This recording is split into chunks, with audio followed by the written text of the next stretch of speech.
Alright, guys, now before diving into this exploitation topic, we need to learn some basics, right?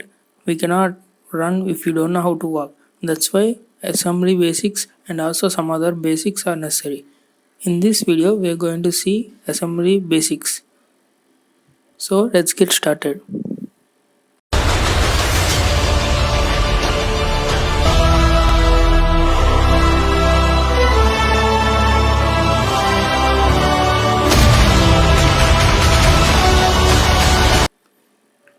Now let's see some history about assembly language. Assembly language is low level machine code language and it's the lowest level a programmer can code. And we can control more, we have the more control over CPU. Generally in high level programs, we use the functions and APIs to access the system calls. But if there is no system call or just no function in that language, then you can write your own function that does that whatever that does the work whatever you want using this assembly language, but you need to write more to achieve that. Now we are going to learn about this 32-bit assembly language, and x86 term came from family of 8086, 80186, 808, 80286 processors. These are microprocessors from Intel family. 8086 is the first Intel 32-bit microprocessor, and this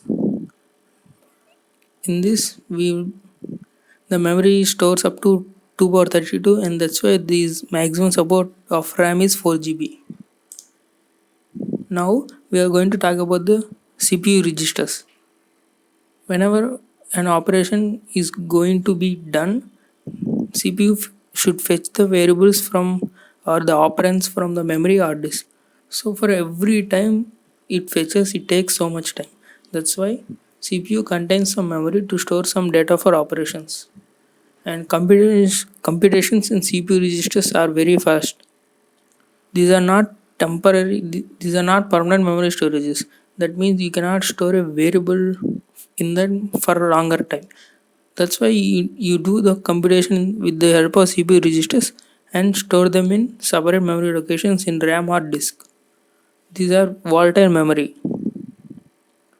Let's see what are the CPU registers. So first category is general purpose registers. These are used for general calculations, and these are the main registers. You will see a lot in the assembly code. Now coming to the first one, EAX.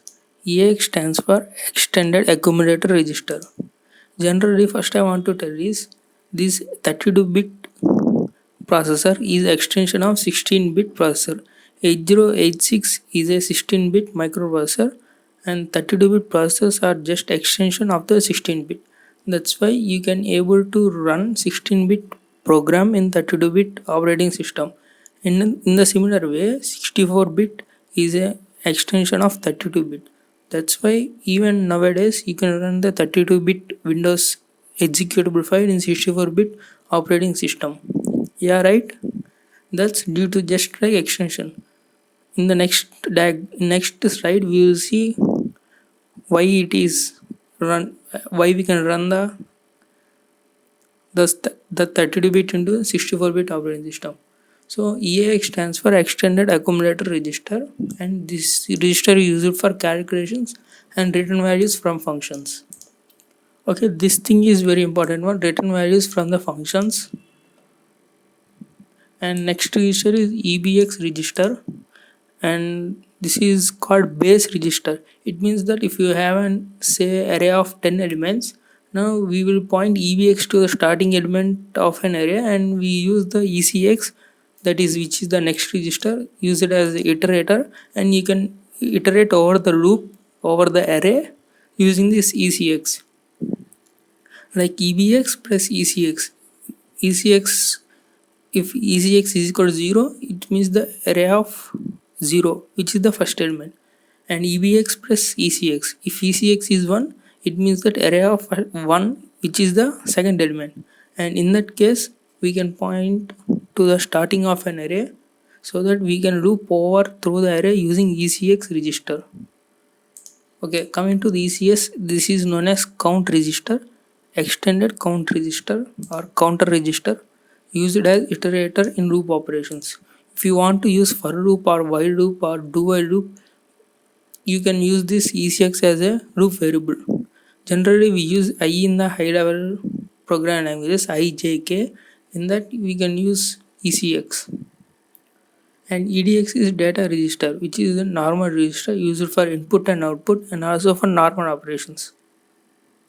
And ESI, which is the source index, extended source index, used to point source operand. Suppose if you want to copy a variable value into an array, and you can keep the source operand in this, and you can keep the destination index. This is called extended destination index, and you can use it to store the destination operand. Suppose you want to copy from two memory locations and or to copy two strings, you can keep the source string in here and destination string in here, and you can perform operation on them.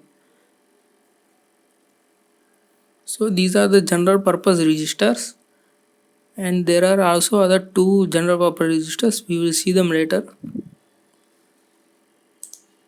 Now I will show you diagram. See, first these are 32-bit EAX. EAX is 32-bit longer, and if you divide it in half, 16-bit and 16 bits, you get EAX.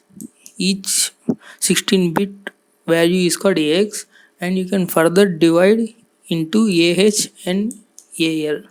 AH stands for accumulator higher and AL stands for accumulator lower. Why this division means? For 16-bit programs, you need only these two columns, that is AH and AL and BH and BL, CH and CL and DH and DL. You don't need this one. So in that case, you need to access contents. You need to use AH, AL or AX simply. This is lower one. If you want to access only 8 bits, you can use AL, BL, CL and DL. This is the original 16-bit microprocessor implementation of registers, and what they did is they have just extended to 32-bit. You can see it's similar exact of 16 bits of here, and with accessing EAX full register you can access 32-bit. Alright, only these 4 registers are divided like this, not source index, not destination index. Now these two registers, ESP and EBP. ESP stands for extended stack pointer and EBP is base pointer. Now I will cover the stack in next video in detail, but now I will cover these two registers in the coming slides, in the stack slides. Okay, now another registers are E flags, extended flags. Whenever there is an operation, these flags gets affected. Whenever there is an addition operation, if there is any overflow of bits, then overflow flag is set. If there is any subtraction between two operands, if the subtraction reaches to 0, then 0 flag is set. So in assembly language, there is no like if you add a is equal to a plus 2, it does not affect directly. In subtraction, it does not affect directly, but these flags changed. These flags gets changed. The registers gets affected by the value, but the result of the operation is stored in these flags. Remember, these are very important flags which I will explain at the end of this video. You don't need to remember all of these flags. Just you can Google for extended flags and you can just keep it as a cheat sheet. Now next one is instruction pointer. This is one separate register in CPU, which is very interesting and nice thing for exploit developers and hackers. So what this register does is, this register holds the address of next instruction to be executed. So if I put the breakpoint at one instruction and look at this register, it contains the address of the next instruction to be executed. So if we can modify this value to the value which to the address in which our code points to, then we can execute our code by just replacing this address with our own address that our code points to. And this is also very important one when comes to basic Stack Overflow. Okay, now I'm going to explain the stack in basic. Now in next video I will show you how stack operates in Visual Studio, then you'll get much more understanding. Now let's see only basics. Stack is dashing first or data structure. It means that if you put the value in it, it's the last one you need to take it. That means take an example.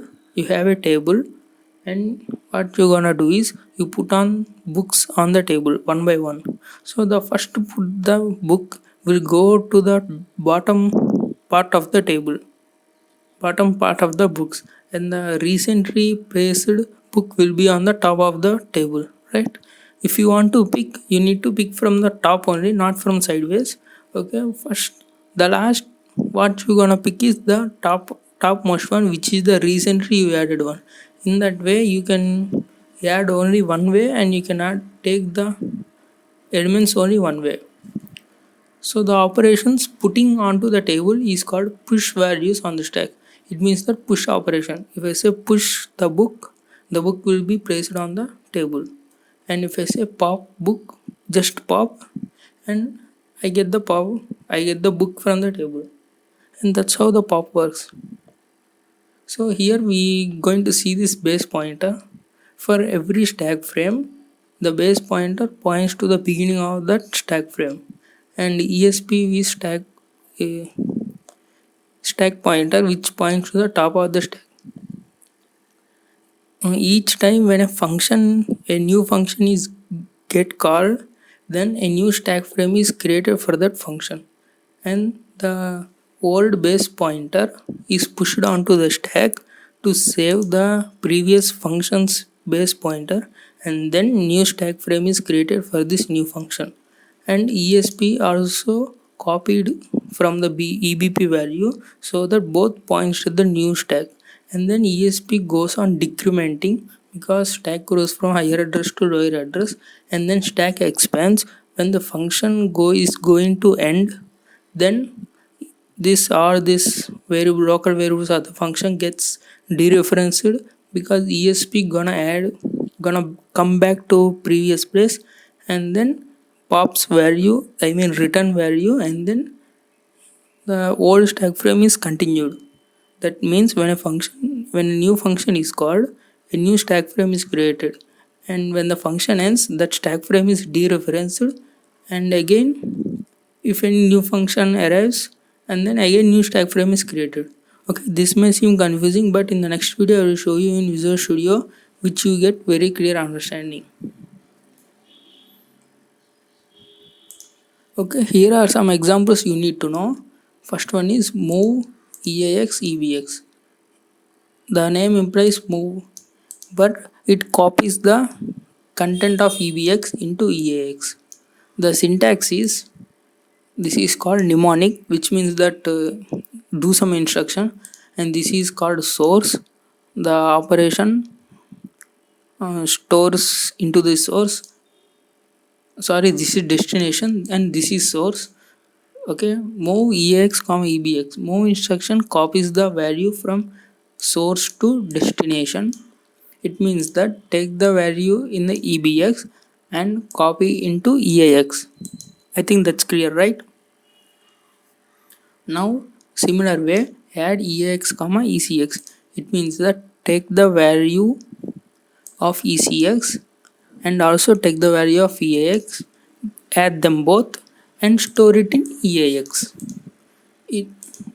That means, and I also want to say that comma is the comment in the assembly language, and EAX is equals to EAX plus ECX. So I hope you get some clear understanding now. Okay, now subtraction operation. This is performed in the same way as addition. You can see EBX is equals to EBX minus EDX. Now the OR instruction will perform the binary OR between the EAX and ECX and store it in EAX.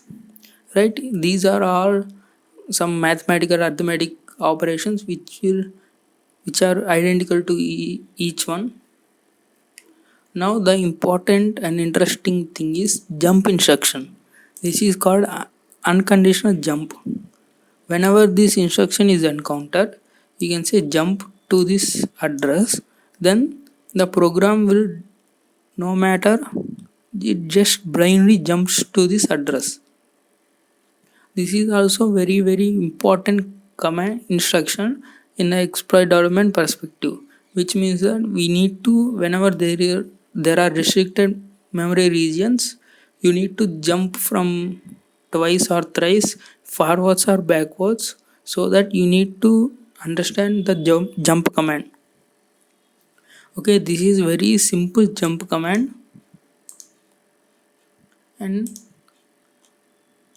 okay guys, now I'm going to put this link in the description, so you just no need to read all this. I'm going to explain it in basics. There are so many unconditional jumps. So unconditional jumps in the sense means, if there is a condition, if the condition is satisfied, then jump to this address. Okay, that condition is of several types. You can see JZ, it means that jump if 0, and JE, if it means jump if equal. So whenever jump if 0 or jump if equal occurs, then zero flag. Zero flag is set 1. It means that whenever there is a subtraction operation, say, then subtraction between two registers became 0, then automatically 0 flag is set, and the following instruction tells JZ to this address. It means that jump if 0 to this address, which means 0 flag is set 1, and of course the jump will take place. Now why we need to learn all this means, in some expert perspective, there will be some applications. Those applications will have the bad characters. So what these bad characters do is, whenever there is an input, this bad character will turn into some other characters. So our exploit shell code will not work. In one case is HP NNM server, and also some other softwares. Suppose, let's say example, let's see our jump instruction. The opcode or hexadecimal representation is EB05. EB say 05 bytes. I want to jump 5 bytes forwards. Okay, no need to worry about this jump. Just I am going to explain. So whenever the application is taking input, some applications will treat this EB as bad character. Then this EB will not work even though if we send via socket. Then our exploit fails. Then one of the solution is, you can use the unconditional jumps, because the hexadecimal representation or opcode for these are different than normal jump. Okay. Then we will check the all these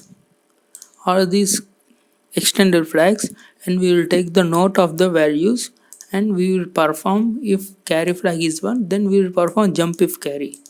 We will make it the situation, and we will also add some instructions so that these flags are set, and also we will add the jump instruction. That's how almost the flags are satisfied, and also this instruction will get executed as if it's a normal execution. That's one of the way we need to bypass the bad characters. Okay, that's we will learn in the next videos. Okay, that's all for now. We'll meet you in the next video.